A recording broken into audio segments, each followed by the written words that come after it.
welcome to the channel and welcome to the conference.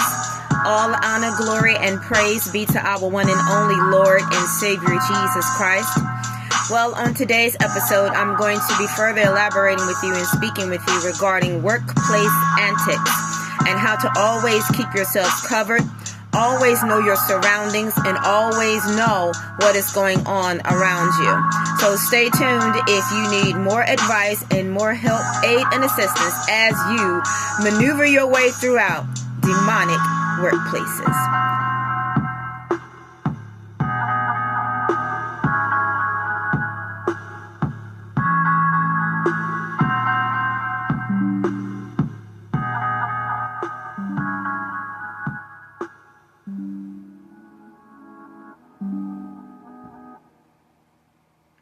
Okay, hey you guys, welcome to the channel.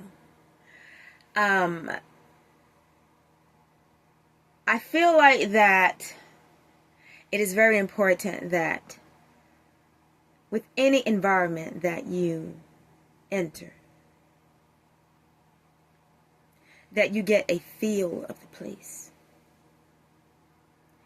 and that you trust your initial interpretation of the going-ons and the surroundings as it pertains to that particular place or event.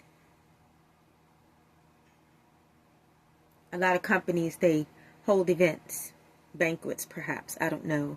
I know that people used to have what they call quote-unquote Christmas parties. And I don't know if companies do that anymore. I don't think they do.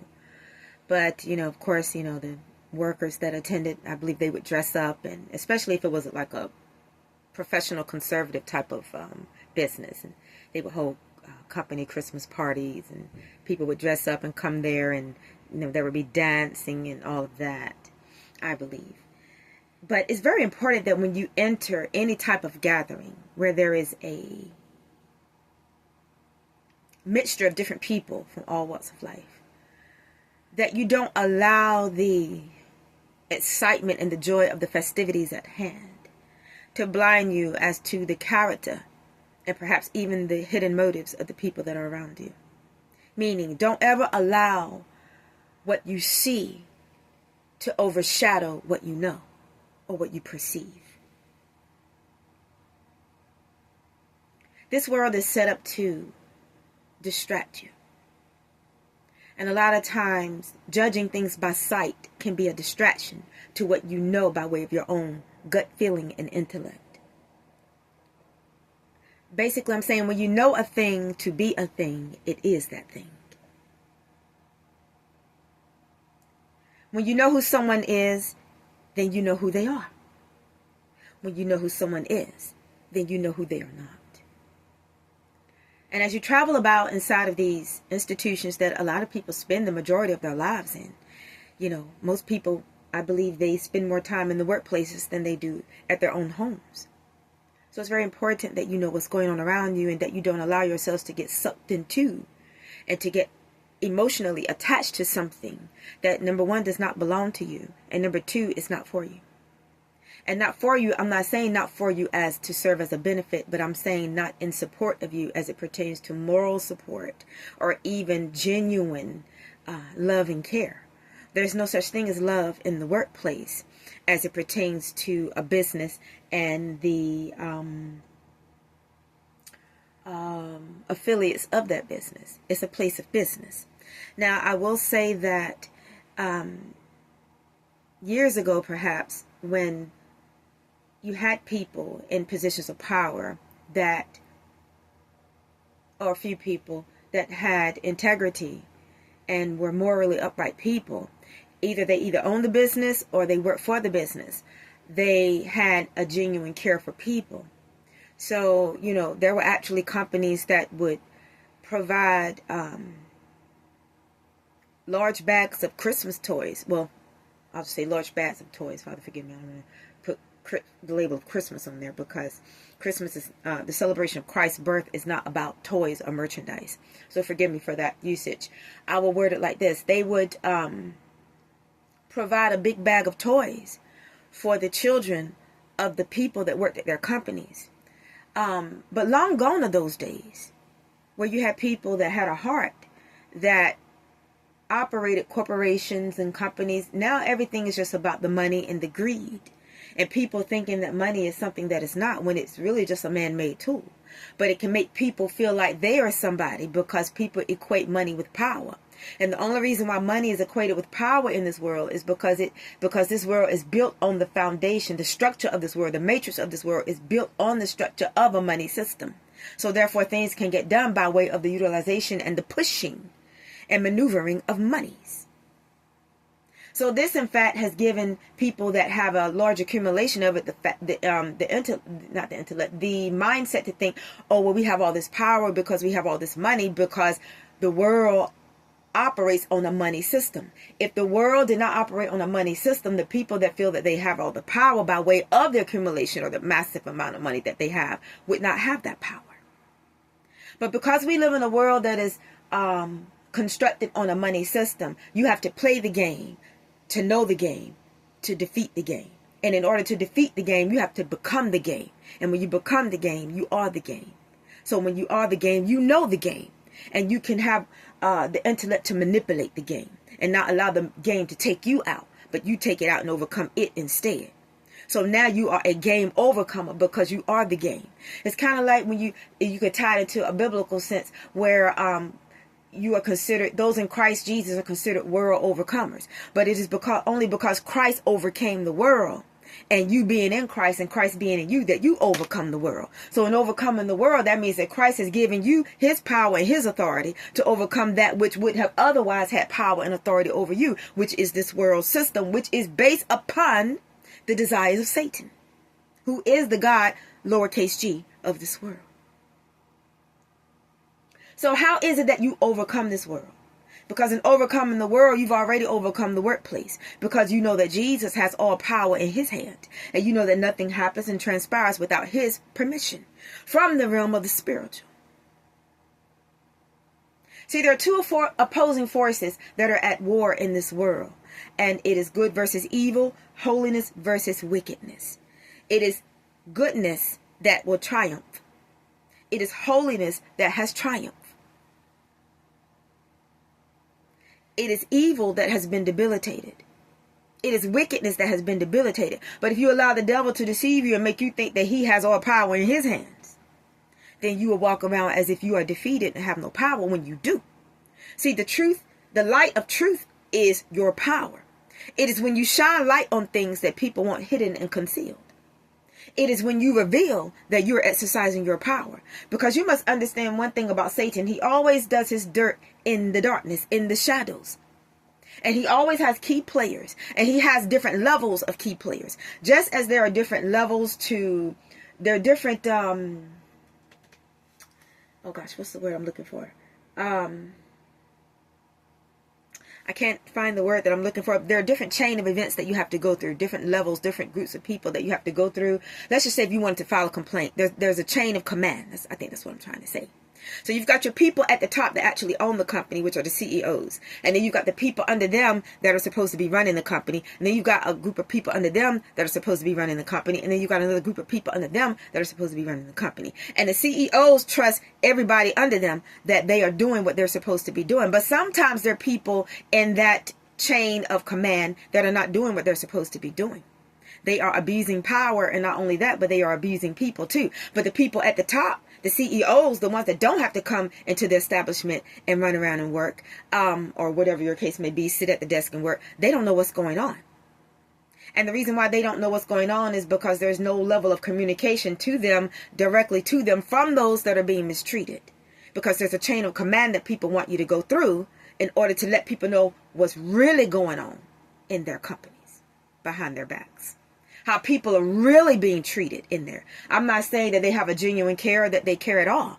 But I do know there are certain rules, standards, and statutes that should be upheld within a company. There should be some level of integrity, even if it's pretended. So what I want to talk about today is elaborate about how you are to conduct yourself and make sure that you are on your P's and Q's inside the workplaces. Because you have all sorts of individuals coming and flocking to those establishments from all walks of life. And not everybody has integrity. Not everybody's morally upright. Not everybody has ethics. Not everybody is honest. Not everybody has your best interest at heart. Perhaps nobody has your best interest at heart. But as long as you have your best interest at heart, that's all that counts and all that matters. So what matters in the workplace is that you are taken care of.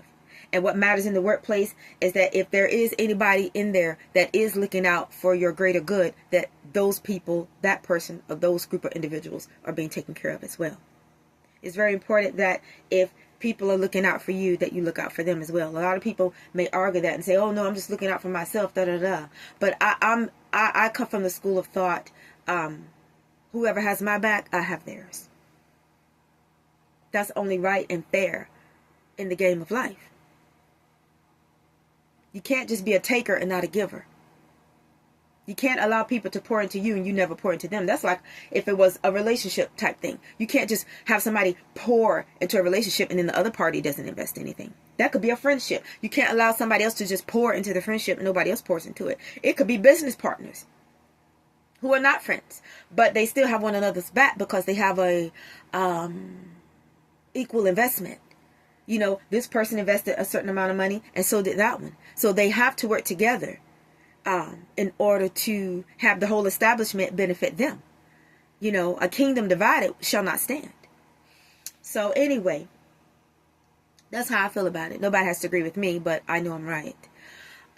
When you enter into the workplace, it's very important that you realize that a lot of times the main one to watch is the one that is your initial greeter.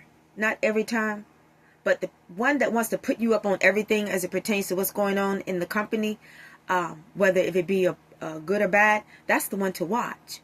Because they're already trying to get you to have some type of idea of what the company is or who the people are that may not be the truth. But that's just to project who they are onto somebody else so that you will think they are somebody that they are not. So they may come to you and say, "You better watch out for that one. You better watch out for that one." When in reality, the one you better watch out for is the one that thinks they're giving you the down low or the lowdown on other people in the company. That's the one you better watch because they don't want you to see them. So that's why they've redirected your attention onto somebody else. And oftentimes the person that they have redirected your attention towards, that might be the one that's decent. That might be the one that at the end of the day has your back when nobody else does. But because a snake is quick to arrive on the scene to try to prejudice other people against the people there that are morally upright. Come on in here. They want to lay down their story before the true story gets told and before the true story unfolds. I would say trust your own instincts and your own intuition and your own level of intellect as it pertains to your judgment call of other people. I know what I'm talking about. I never allow other people to prejudice me against others. I make my own decisions about people. I decide and determine who I like, who I don't like, who I feel is okay and who I feel is not okay. Nobody's going to make my decisions for me because, number one, I'm grown. I'm an adult and I can think for myself. So I'm not really the type of person that falls under the influence of other people. I make my own decisions. I march by the beat of my own drum. March to the beat of my own drum. So that's a key point there, to watch somebody who just knows everything that's going on and want to fill you in on everything. You got to be careful of stuff like that. And then on the flip side of the coin, a lot of times that might actually be a good-hearted person that wants to put you up on game in the company. You know, so you just got to kind of weigh the person's spirit and try the spirit by the spirit. I know that for many of us, we may have in the past been the type of people that looked out for other people and wanted to give people the lowdown on the ins and outs of what's going on in the company or the workplace just to make sure they covered their backs. But the advice that I would give to someone like that, if you have that type of kind character, just worry about yourself. And I'm not saying this to be sound rough. I'm just saying this meaning a lot of times you could be trying to help somebody and everything that comes out of your mouth, they will run and tell. So instead of taking the information that you've given to them to help themselves and be thankful and grateful, "Oh, thank you so much for helping me and trying to protect me in my job," they'll run and tell everything that you just told them to try to paint you to be the bad guy when all you were trying to do was help them. So because we live in this type of world now, I would say, and probably always have, I would say, just worry about yourself and cover your own backs. And if you know there's somebody that is genuine in covering your back, I would say cover theirs, because it's only fair. It's only fair and it's only right that you have to stand with the people that stand with you and be against the people that are against you. That's basic common sense right there. Me personally, and nobody has to agree with me, but I would never turn my back on somebody that has my back. I will never betray somebody that has my back, and I know it. Now, I'm not going to betray somebody like that for anybody. Nobody's ever going to get a negative word out of my mouth about anybody that has had my back. I'm ride or die, and that ain't going to never change. And nobody's going to intimidate me into changing who I am, because I cannot be intimidated anyway. Nor can I be manipulated, nor can I be gaslit. So when you're dealing with somebody like that, you're dealing with a dangerous person, because they cannot be anybody else's puppet. So that's something to consider. Make sure that you are your own woman and that you are your own man, and don't allow outside external forces to manipulate you and how you think and who your character is and how you want your character to be. Because just because somebody else has a dirty character, possesses a dirty character, that doesn't mean you should become who they are. Always remain true to self. Another thing to look out for in the workplace are people that just want to flock around you and hang around you all the time. A lot of times people will do that because they've been somewhere running their mouths about you behind your backs, or they've been questioned about you. Especially if you're somebody that you work in isolation, or you work in an isolated manner, meaning you just are about your task at hand and you don't really socialize that much. So you would be considered a loner, perhaps. I would say that be mindful of people that want to all of a sudden start flocking around you, because they're either flocking around you out of subconsciously a guilty conscience because they've been somewhere running their mouths about you, or they've been somewhere being questioned about you. I recall, case in point, I remember I made a comment to someone about something. It was something pertaining to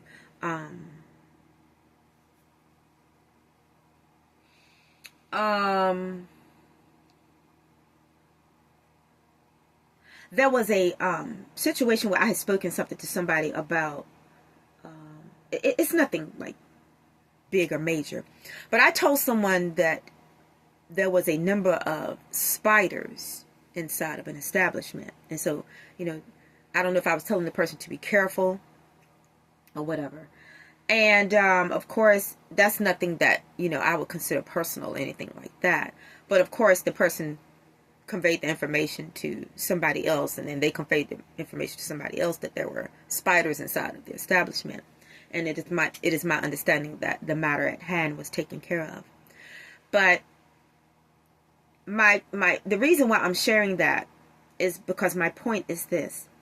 It just goes to show that, and I'm not saying that was anything, that I care about being told or spoken. That's something that actually should be brought to people's attention, because that could be a health issue that could get out of hand. If somebody gets a spider bite, and, people have died from spider bites.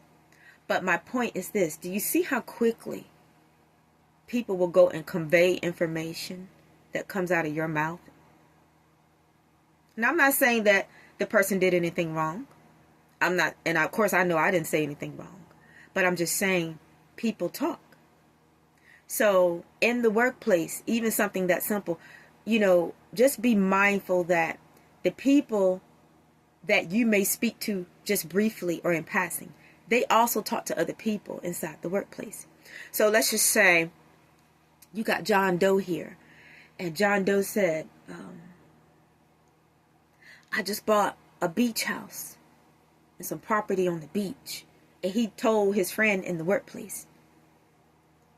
His friend went and told his other friend in the workplace. Oh, he told his alleged friend.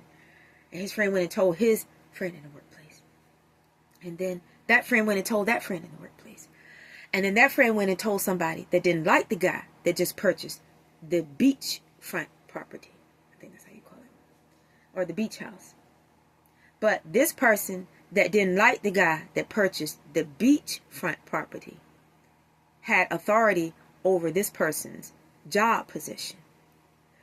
And pretty much could get the gist of the amount of money that this person was making from the company. So this person took action to try to demote that person from their position so that they could not afford to pay for their beach house and their beach house property. So do you see how people can, there's a certain chain of events and a certain network that people can have to get into your business when you think that you have a friend in the workplace that you don't have? Because for every friend that you think you have, your enemy, your other enemy, just may be their friend. Now let me let that resonate in somebody's spirit today.